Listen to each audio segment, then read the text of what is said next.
Good morning, students. How are you all? I am Prakash Rathore and today I am giving a presentation on human reproduction. ये class 12 का third chapter हम लोग पढ़ने जा रहे हैं, ह्यूमन रिप्रोडक्शन। तो आइए समझते हैं ह्यूमन रिप्रोडक्शन क्या होता है। सबसे पहले हम लोग समझेंगे रिप्रोडक्शन। तो reproduction is the biological process by which the new individual organism offsprings are produced from their parents to continue their species in generation after generation. मतलब कि रिप्रोडक्शन या प्रजनन एक ऐसी जैविक प्रक्रिया है जिसके माध्यम से जो पेरेंट्स है वो अपनी संतान को जन्म देते हैं। किस लिए? ताकि वो अपनी जो जाति है या अपनी जो स्पीसीज है उसको पीढ़ी दर पीढ़ी बनाए रखे या अपने अस्तित्व को पीढ़ी दर पीढ़ी बनाए रखे। ठीक है, तो ये होता है रिप्रोडक्शन। आइए हम लोग समझते हैं इसको। सबसे पहले हम basic step in human reproduction, जो ह्यूमन रिप्रोडक्शन है उसके अंदर कुछ बेसिक स्टेप्स है वो समझेंगे। जैसे कि गैमेटोजेनेसिस है, इंसेमिनेशन है, फर्टिलाइजेशन है, blastocoel development, implantation, embryo development and last one is pasteurization. इन सभी को हम वन बाय वन समझेंगे। सबसे पहले हम लोग यहाँ पर देखें कि mail reproductive system. Mail reproductive system में तीन चीज़ें आती हैं। सबसे पहले हम बात करेंगे टेस्टिस, ठीक है, जिसके अच्छे से डिस्क्राइब करेंगे। देन एसेसरी डक्ट, कौन कौन सी डक्ट वहाँ पर होती है वो पढ़ेंगे, और ग्लैंड्स कौन कौन सी वहाँ पर पाई जाती है। ठीक है, तो आइए सबसे पहले हम मेल रिप्रोडक्टिव सिस्टम को समझते हैं कि ये है क्या। तो the mail reproductive system is located in the pelvic region below the abdominal cavity. हमारा जो पेट वाला हिस्सा है, पेट वाले हिस्से के जस्ट नीचे वाला जो पेल्विक रीजन है, यहाँ पर ये पाया जाता है male reproductive system. It include a pair of testis, जहाँ पर एक जोड़ी टेस्टिस पाई जाती है, along with the accessory duct, gland and external genitalia. किसके साथ साथ में कि आपकी कुछ एसेसरी डक्ट, ठीक है, कुछ ग्लैंड और एक्सटर्नल जेनाइटिला के साथ में। ठीक है, तो ये आपका मेल रिप्रोडक्टिव सिस्टम होता है। देखें हम लोग इसको अच्छे से डिस्क्राइब करेंगे। सबसे पहले आप इसको समझ लीजिए कि इसके अंदर क्या क्या होता है। ये आपका मेल रिप्रोडक्टिव सिस्टम यहाँ पर दिखाई दे रहा है आपको। ठीक है, ये है टेस्टिस, ये वन पेयर ऑफ टेस्टिस होती है, मतलब एक जोड़ी टेस्टिस पाई जाती है जो कि स्कोटम के माध्यम से कवर्ड होती है। ये थैलीनुमा संरचना आप देख पा रहे हैं। ठीक है, इसको स्कोटम कहा जाता है और स्कोटम के माध्यम से ये कवर्ड होती है। ठीक है, उसके बाद में हम इसके अंदर एपिडेमिस को पढ़ने वाले हैं। देन वेज डिफरेंस, जो कि नली नुमा संरचना, इसको हम पढ़ने वाले हैं। पोस्ट्रेट ग्लैंड के बारे में हम पढ़ेंगे, इसके अंदर सेमिनल वेसिकल के बारे में पढ़ेंगे। ठीक है, उसी के साथ साथ यूरेथ्रा और यूरेटर के बारे में भी पढ़ेंगे। तो आइए समझते हैं हम लोग। पोजीशन आप देख ही चुके हैं, कौन सी पोजीशन कहाँ होती है। सबसे पहले हम लोग बात करेंगे टेस्टिस की।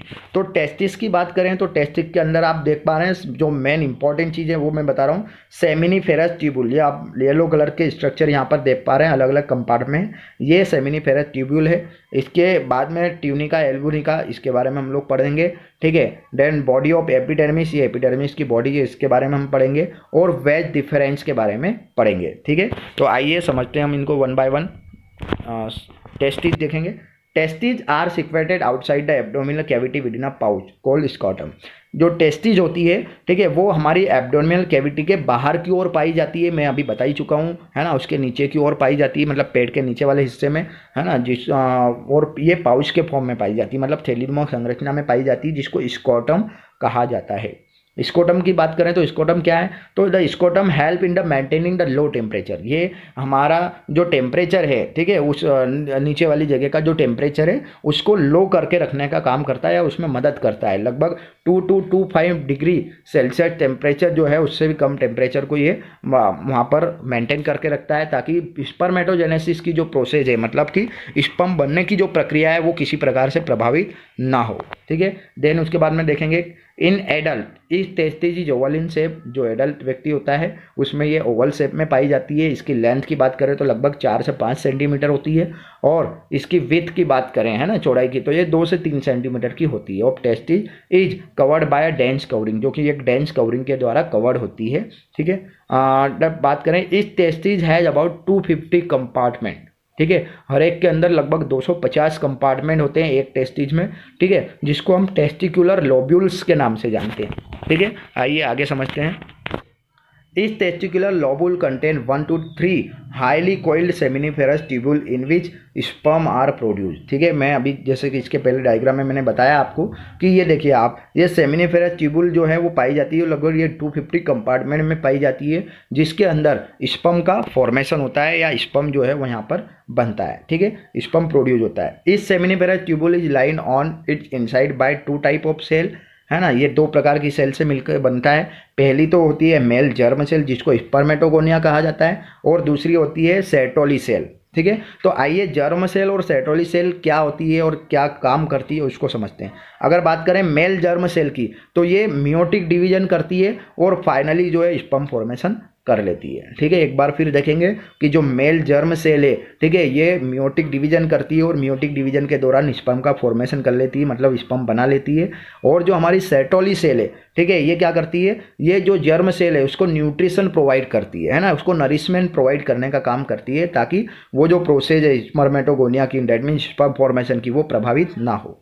The reason outside the seminiferous tubule, seminiferous tubule के बाहर की ओर का जो रीजन होता है उसको हम इंटरस्टिशियल स्पेस कहते हैं। ठीक है, और इसके अंदर क्या होता है, तो ये ब्लड वेजल्स यहाँ पर पाई जाती है और साथ ही साथ लेगिंग सेल भी यहाँ पे पाई जाती है। देखेंगे हम लोग आगे, ये देखिए आप। ठीक है, तो आप देख पा रहे हैं यहाँ पर सेमिनिफेरस ट्यूब्यूल ये, है ना, और ये लगभग 250 कंपार्टमेंट होते हैं जिसको हम लोग जो है वो क्या करते हैं, ये स्पर्म फॉर्मेशन का काम यहाँ पर करते हैं। ठीक है, और टेस्टिकुलर लोब्यूल्स यहाँ पर पाई जाती है, ये जो अभी हमने देखा जिसको इंटरस्पेशियल स्पेस कहा था, जहाँ पर ब्लड वेजल्स और इसी के साथ साथ लेगिंग सेल भी पाई जाती है। ठीक है, लेगिंग सेल की बात करें तो ये क्या करती है, synthesis and secret testicular hormone, जैसे कि एंड्रोजन। ठीक है, एंड्रोजन हार्मोन या टेस्टिकुलर हार्मोन जो होते हैं उनको सीक्रेट करने का काम करती है। ठीक है, तो ये आप यहाँ पर देख सकते हैं। आगे हम लोग इसके पढ़ते हैं।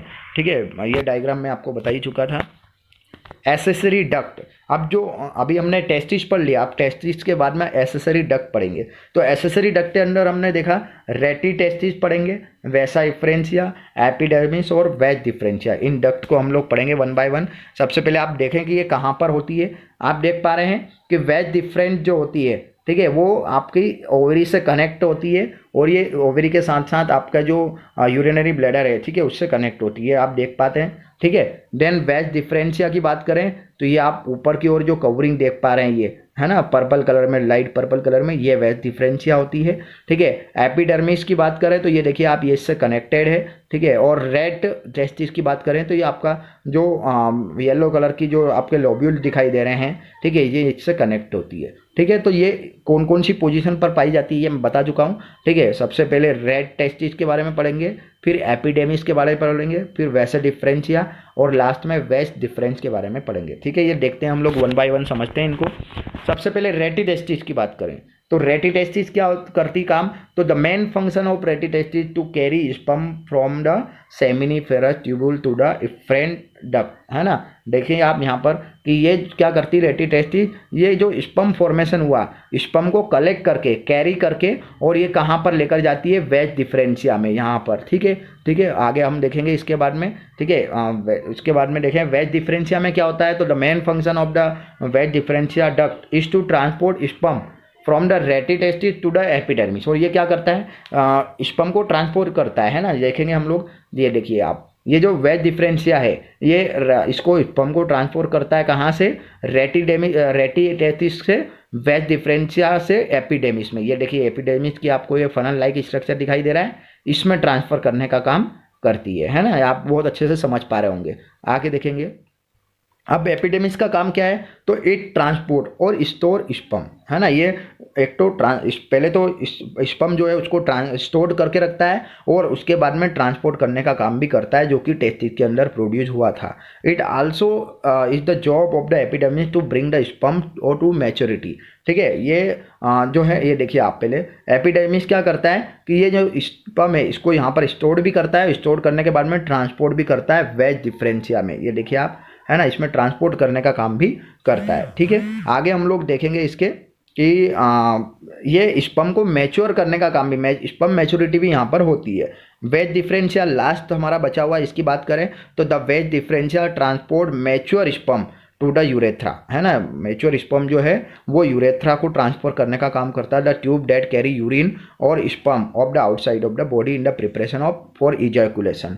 ठीक है, आप यहाँ पर देख पा रहे हैं कि ये वेज डिफरेंशिया जो है वो इसमें ब्लैडर में लेकर आता है और ये यहाँ से, ठीक है, क्या होता है कि ये यूरेथ्रा के अंदर इसको पास आउट करने का काम करता है या बाहर करने का काम करता है। ठीक है, ताकि जब इजैकुलेशन की प्रोसेस हो उस समय ये हमारे पेनिस के थ्रू बाहर की ओर हो जाए। ठीक है, तो ये था आपके चारों पॉइंट जो आप बहुत अच्छे से समझ चुके होंगे। ठीक है ना। ठीक है, तो एक्सेसरी डक्ट हमने पढ़ ली। अब हम ग्लैंड्स के बारे में पढ़ेंगे। ग्लैंड्स की बात करें तो 3 ग्लैंड्स यहाँ पर पाई जाती है, एक तो सेमिनल वेसिकल, पोस्ट्रेट ग्लैंड और बल्बोयूरेथ्रल ग्लैंड। ठीक है, तीनों ग्लैंड्स के बारे में हम लोग पढ़ने वाले हैं। देखिए आप, ये डायग्राम आपको दिखाई दे रहा है, इसमें कौन सी ग्लैंड कहाँ पर होती है वो आप देख सकते हैं। जैसे कि आप यहाँ पर 1 पेयर ऑफ सेमिनल वेसिकल आपकी ग्लैंड देख पा रहे हैं, ये ठीक है 1 पेयर में होती है। पोस्ट्रेट ग्लैंड की बात करें तो ये भी 1 पेयर ऑफ पोस्ट्रेट ग्लैंड पाई जाती है। और बल्बोयूरेथ्रल ग्लैंड, ये देखो आप जो गोल और छोटे कलर में जो आपको दिखाई दे रही है राउंड में, ये बल्बोयूरेथ्रल ग्लैंड होती है। तो ये इन तीनों ग्लैंड के बारे में हम लोग पढ़ने वाले हैं, आइए समझते हैं। सेमिनल वेसिकल की बात करें तो it is present in 1 pair, ये एक जोड़ी पाई जाती है, मैं आपको बता ही चुका हूँ। The seminal vesicle secrete a significant proportion of the fluid the ultimately become semen, है ना। ये क्या करती है कि एक प्रकार का एक सिक्रीशन या एक फ्लूइड सिक्रेट करती है जिसको हम सीमन बोलते हैं, और इट कंपोज 60 to 70% सीमन। ठीक है, यहाँ पर लगभग 60 to 70% सीमन इसके अंदर कंपोज होता है, in which contain protein, vitamin C, fructose and enzyme. इसके अलावा यहाँ पर प्रोटीन, विटामिन, फ्रुक्टोज, एंजाइम और भी कई सारे जो है, ठीक है, वो कंटेंट वो बनते हैं। पोस्ट्रेट ग्लैंड की बात करें तो द मेन फंक्शन ऑफ पोस्ट्रेट gland to survival of the sperm and motility of the sperm. इसका मेन फंक्शन क्या है? एक तो ये कि आपका जो स्पर्म है उसको आसानी से सर्वाइवल कर पाए, मतलब वो एक स्थान से दूसरे स्थान जा पाए और उस स्पर्म को गतिशील या गति दे पाए, है ना, गतिशीलता जो है वो उसको एक्टिवेट करे। द पोस्ट्रेट gland a small muscular gland, एक स्मॉल मस्कुलर ग्लैंड पाई जाती है, ठीक है, प्रोड्यूस एन इंपॉर्टेंट फ्लूइड जिसको सीमन कहा जाता है ना, उसको प्रोड्यूस करती है, and transport sperm and keep them safe, और उसको उसके अंदर ट्रांसपोर्ट करती है स्पर्म को, और ताकि वो उसके अंदर क्या रहे, सेफ रहे। ठीक है, पोस्ट्रेट ग्लैंड के बाद में अगर लास्ट की बात करें तो बल्बोयूरेथ्रल ग्लैंड। तो the main function of bulbourethral gland to lubricate the penis, है ना, जो पेनिस जो है वो जब इजैकुलेशन की प्रोसेस के जस्ट पहले लुब्रिकेट करने का काम जो है वो इस ग्लैंड का है, and neutralise the residual acid in the urethra, और यूरेथ्रा के अंदर जो रेसिडुअल एसिड है उसको न्यूट्रलाइज करने का काम ये करता है ड्यूरिंग सेक्सुअल एरोजल, है ना। जब सेक्सुअल एरोजल होता है तो the bulbourethral gland produce a mucus secretion, ये एक प्रकार का म्यूकस या एक लिक्विड सिक्रेट करती है, ठीक है, जिसको हम ग्लाइकोप्रोटीन के नाम से भी जानते हैं। ठीक है, तो ये तीनों आपने यहाँ, ठीक है, तो यहाँ पर भी आप देख पा रहे हैं एक्सेसरी ग्लैंड, जैसे कि मैंने बताया था सेमिनल ग्लैंड 1 पेयर में पाई जाती है, बल्बोयूरेथ्रल ग्लैंड जो यहाँ पर पाई जाती है, ठीक है, और पोस्ट्रेट ग्लैंड, ठीक है, जो यहाँ पर 1 पेयर में पाई जाती है। देखते हैं सेमिनल वेसिकल की बात करें तो ये 60% ऑफ सीमन, 60 to 70% सीमन को बनाने का काम करती है, और उसके साथ ही साथ यहाँ पर फ्रुक्टोज, विटामिन सी, प्रोस्टेग्लैंडिन और प्रोसिमेनोलिन और वाटर, इसका यहाँ पर क्या है, कंपोज होते हैं यहाँ पर। ठीक है, बल्बोयूरेथ्रल ग्लैंड की बात करें तो ये लुब्रिकेट करने का काम करता है, ठीक है, एसिड को न्यूट्रलाइज करने का काम करता है, ठीक है, और यहाँ पर एक प्रकार का लिक्विड सिक्रेट करने का काम इसका है। पोस्ट्रेट ग्लैंड की बात करें तो ये सीमन का 30% भाग बनाती है, साथ ही साथ प्रोसिमेनोगेलिन जो हार्मोन है उसको एक्टिवेट करने का काम करती है। तो ये था आपका एक्सेसरी ग्लैंड, ठीक है, तीनों हमने पढ़ लिए। तो ये यहाँ पर आपका मेल रिप्रोडक्टिव सिस्टम जो है वो पूरा कंप्लीट होता है। Thank you so much. और इसके आगे वाले वीडियो को, that means female reproductive system में इसके आगे बता दूंगा, आप उसके लिए मेरे चैनल को सब्सक्राइब कर सकते हैं।